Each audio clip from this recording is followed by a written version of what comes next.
Hey everyone, welcome back to the Dark Truth Diaries. I'm your host, and tonight, I need you to listen closely.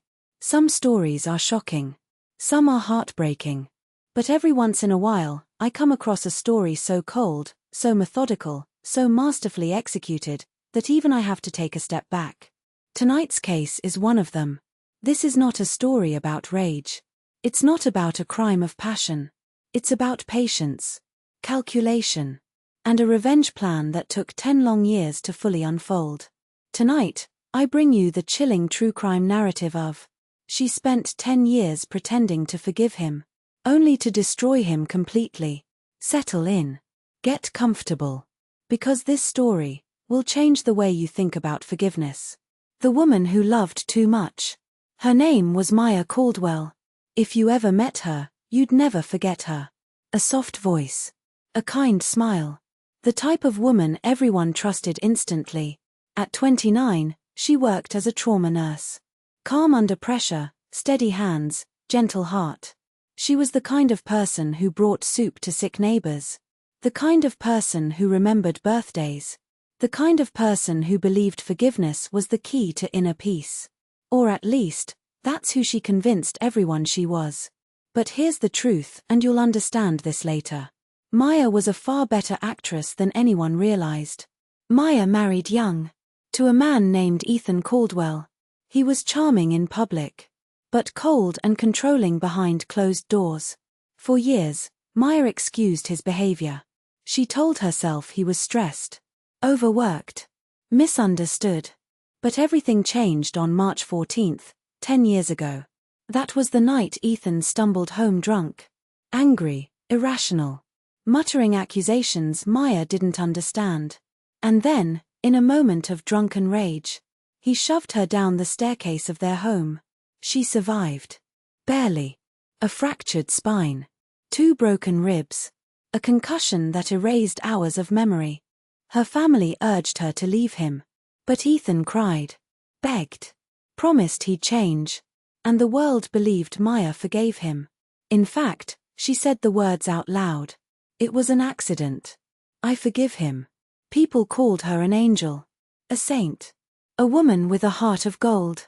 But in reality, that night awakened something inside her. Not forgiveness. Not healing. But a cold, burning seed of revenge. And she watered that seed for 10 years straight. Maya realized something early. To destroy Ethan completely, she couldn't leave him. She had to stay. To watch. To learn. To understand every weakness he had.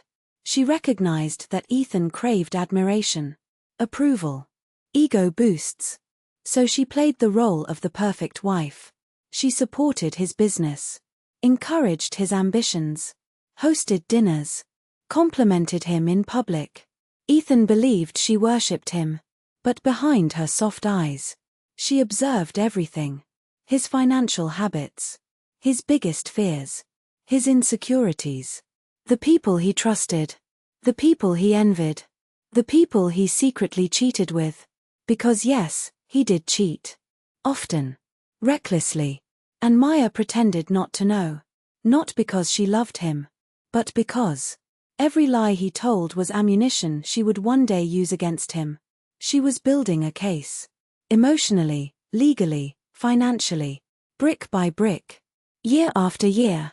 This was not impulsive revenge. This was architecture. By year 4, Ethan believed Maya was the only person he could trust. He confessed things he shouldn't. He vented about business partners. He shared shady financial shortcuts he'd taken. He admitted to under-the-table deals. He even kept documents around her, confident she was too naive to understand them. But Maya understood. She read every paper, took photos of every file, saved every email, and she never showed her hand. She kept smiling, kept cooking dinner, kept kissing him goodnight. Because Maya knew, you cannot destroy a man until he is at his highest point, with the most to lose.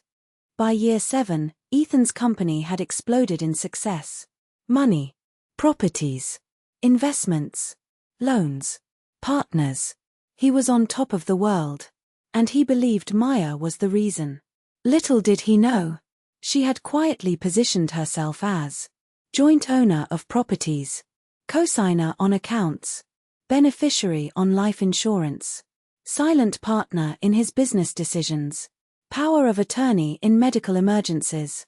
He signed everything Maya put in front of him, smiling, believing she was protecting their future. But really, she was constructing the perfect trap. By year 9, Ethan had grown reckless. He was cheating openly, embezzling secretly, and trusting Maya blindly. Maya knew the time was nearing.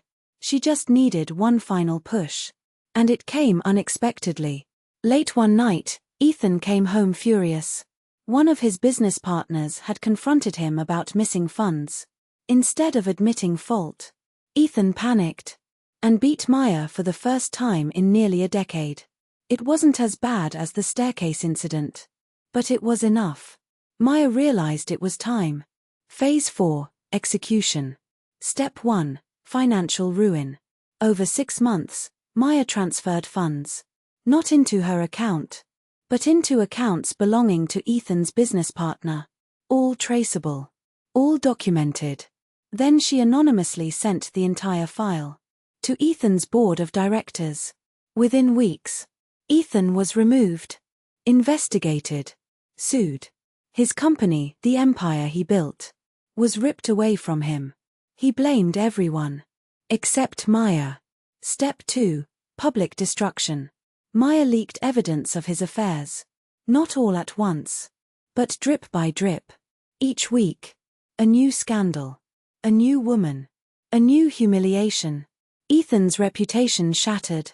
Business partners abandoned him. Friends distanced themselves. His family turned against him.